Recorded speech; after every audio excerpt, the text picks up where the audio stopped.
be showing you the different types of lighting that Blender has so you can use them on your GFX. So over here I have my scene, and right now I am using the Eve render engine. So I'm going to start off with that first. So now my scene right now is pretty dark and doesn't really have any lighting. So I'm going to be adding light to this character. So to add light, you can go down here where it says add, and then you go to light and you see that you have a bunch of options. The options are point, sun, spot, and area. So we're gonna start off with point light. So this is a really common light that you use. Basically what it does, it just gives light in one certain area depending on where it is placed.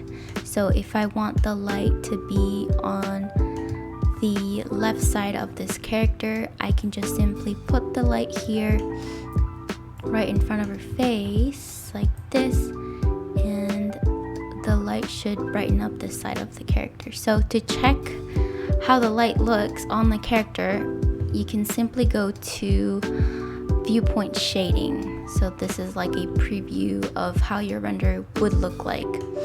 So right now you can't really see the light affecting the character because it is sort of far away and the light power is really low.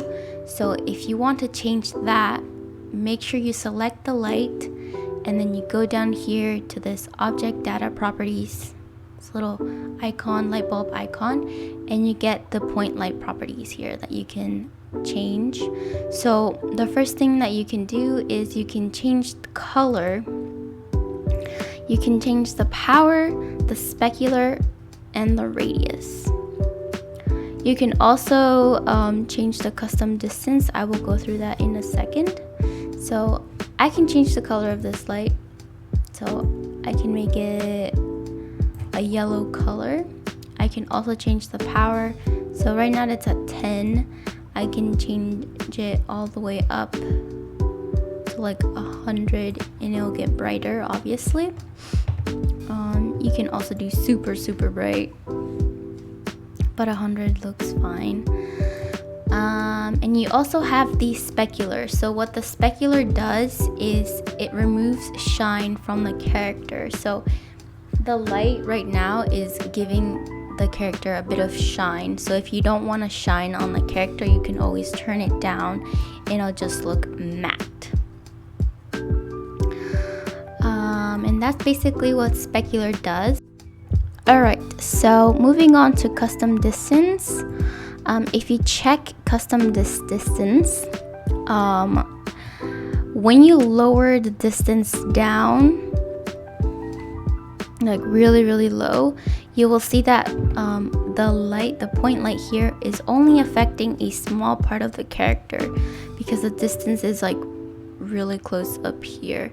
So then if I increase it, the light will touch the whole character. As you can see, it like went over to the floor here. So that's what you can do with distance. So I really like this setting here because it's really helpful for like specific scenes you want to do. But yeah, that's what distance does.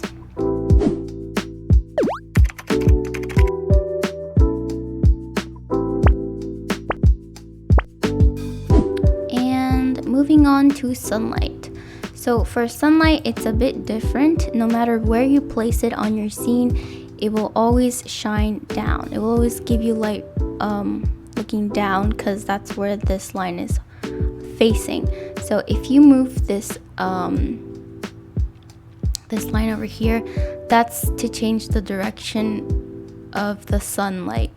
So if I wanted to face the left side, you'll see that there's light on this side. Even if I put it really far, it will still be really bright. So the only way to make it less brighter is by changing the strength. So right now it's at 136, which is pretty bright, as you can see. I'm just going to lower it down to like a 5. Kind of looks like a sunset now. So that's basically what sunlight does. You can play around with the direction by pressing R or using the rotate tool. But yeah, that's pretty cool, and it's pretty straightforward for the sunlight. And you also have specular as well, so you can play around with that.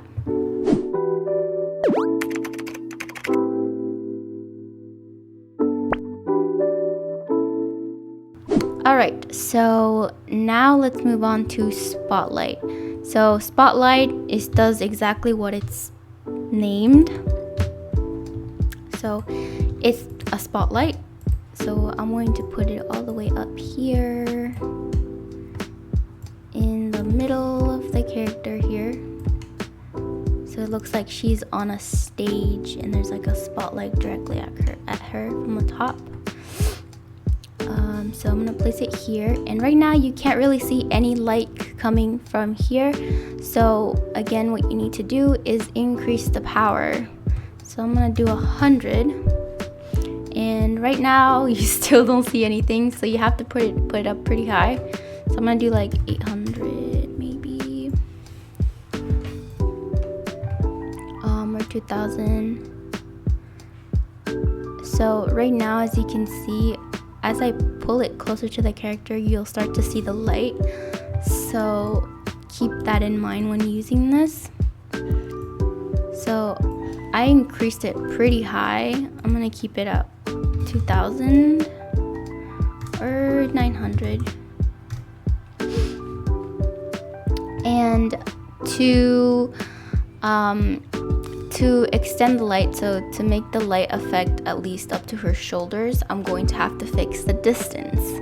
So it's checked on right now, so I'm going to just increase it, and the light is affecting the rest of her body, so it reached up to her shoulders.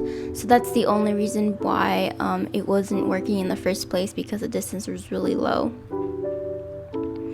So that's basically what spotlight does. It's pretty straightforward. And if I increase the distance even more, you can see the circle from the spotlight. You can adjust this spotlight here. So the shape, you can under spot shape, you can make it bigger or smaller, and you can blend it so it looks softer at the edges, or you can make it look really sharp. You can also show its cone if it's easier to see where you're pointing the spotlight, and it's pretty cool. I really like this like settings, because you can do so much with it. But yeah, that is what spotlight does.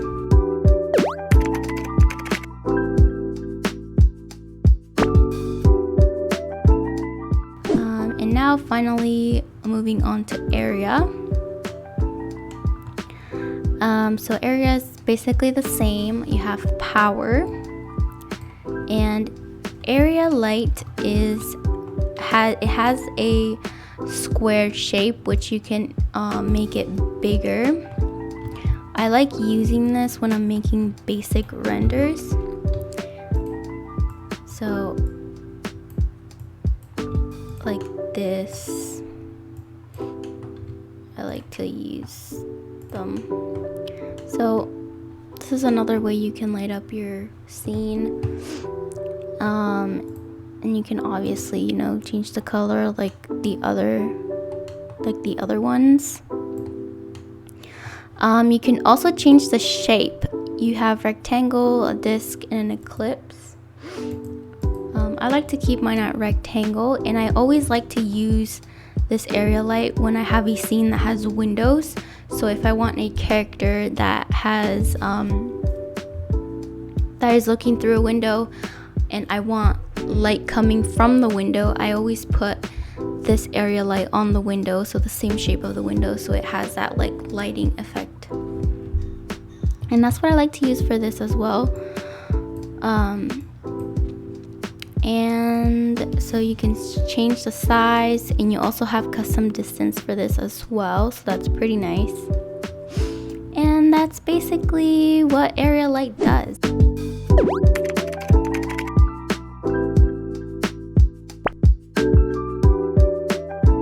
Now let's say you don't want to use any of the point light, sunlight, or spotlight, and you just want lighting that covers around the character. So what you can do is, first let's delete this light here by pressing X. And what you can do is, if you hit this world icon, so it's world properties, this will brighten up everything in the scene. So the color here is gray, that's why it looks really dark. So if I increase that, it will get brighter. So you can also increase the strength to make it really, really bright or really, really dark. So if I'm at gray, I can always just increase the strength like that, and my whole character will be lightened up. And this is like really helpful if you're just trying to make a basic render that has light everywhere. So yeah, you can use that for that, or if you just don't want to use the point light stuff. Okay, so now that you know how to use the different types of lighting that Blender has, and you know how to use world properties, that's why just lighting in world properties, let's move on to HDRI lighting. So what is HDRI? So HDRI stands for High Dynamic Range. So basically what it is, it's a panoramic photo that covers all angles from a single point. So that's what an HDRI is. So in order to add an HDRI to your scene, the first thing you need to do is go to shading, and over here under object, you're gonna go to world, and you're gonna see that you have two nodes over here. So we're just gonna leave those there, and we're gonna add another node that is called environment texture. So to add that, we're gonna go up here where it says add, we're gonna click on the search bar, we're gonna type in environment texture. So we're gonna click on that and place it beside the background node. So in this node, we're going to be opening up our HDRIs, but before we do that, we want to connect this environment texture to our background node. So we're gonna grab the color and we're gonna connect it to color. Now we can start using an HDRI over here, but if you don't have an HDRI, you can always go to this website called HDRI Haven. So they have free HDRI that are pretty good. I get most of my HDRIs from this website, so I highly recommend using this website. I will leave it in the description as always. So once you're in this website, you're gonna click on HDRIs, and you're gonna get a bunch of them. There's categories too if you're looking for a specific one. So you can search through this, and right now I think I like this one. So I'm gonna click on it. So if you found the one that you like, just click on it. And you're gonna see like a preview of what it looks like. It's a panoramic photo. So to download it, I recommend downloading the 2K version. You can go higher for a better quality, but 2K is more comfortable for me since I won't be too laggy. So click on the one you want. I'm gonna click on the 2K, and it should bring me to my download where I want to download it. And I have a folder where I keep all my lighting stuff.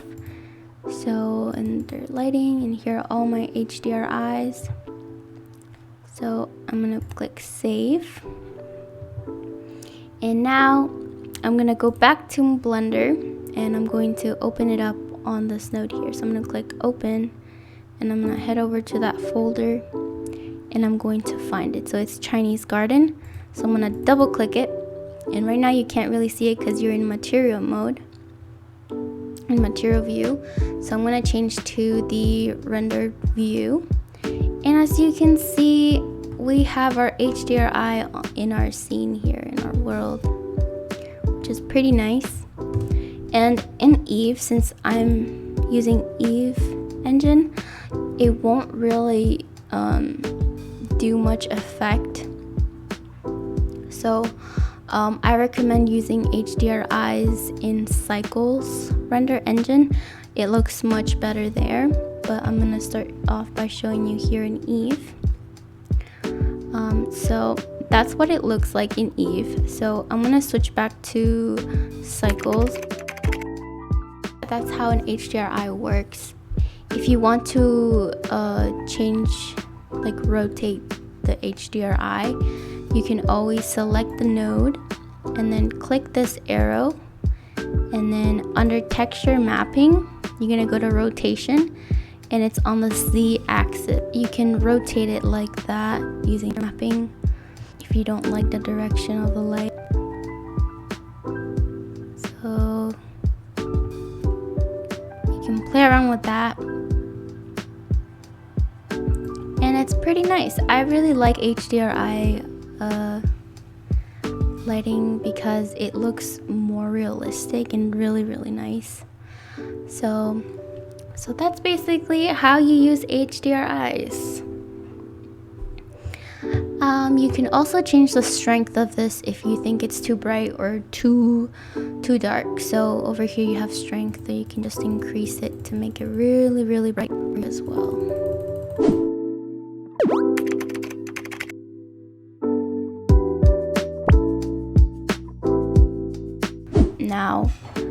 Right now I'm going to go over the other different types of lighting when you're using Cycles.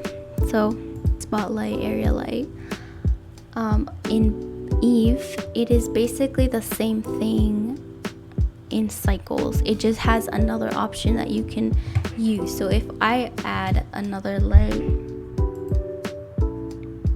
for a point light, it has the same properties except it adds a max bounces and you don't have the custom distance. So that's the only difference when you're using Cycles instead of Eve. But yeah. Another thing that I want to mention before adding any type of lighting when you're in Eve only is under render properties, you want to go to shadows, and over here you see you have hide by depth, and you have soft shadows. So you should definitely turn it on if you're in Eve. So if I go to my rendered view, alright, so as you can see right now, once I turned on soft shadows, the shadow became really soft here. But if I don't have it on, it will look really sharp and pixely. So I recommend turning this on before you start adding anything or before you start rendering.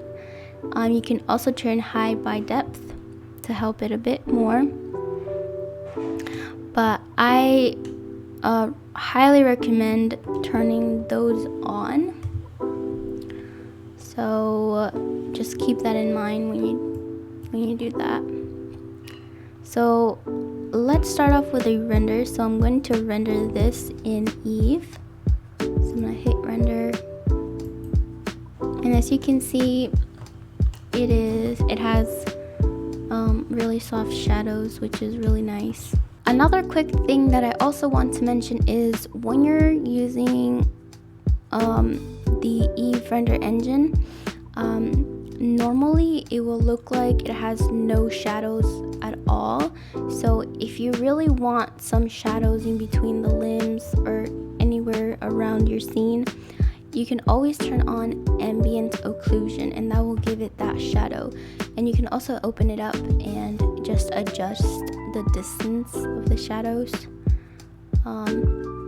But yeah, that's one thing that you should know when you're using Eve if you want shadows. So yeah, that's basically what you can do with the ambient occlusion in Eve. Alright, so that is all for today's video. I hope you learned something. Let me know if you have any questions in the comments and I will try to answer them. Don't forget to join my Discord server where you can get Blender help and editing help. So feel free to join that and we will try our best to help you. Yeah.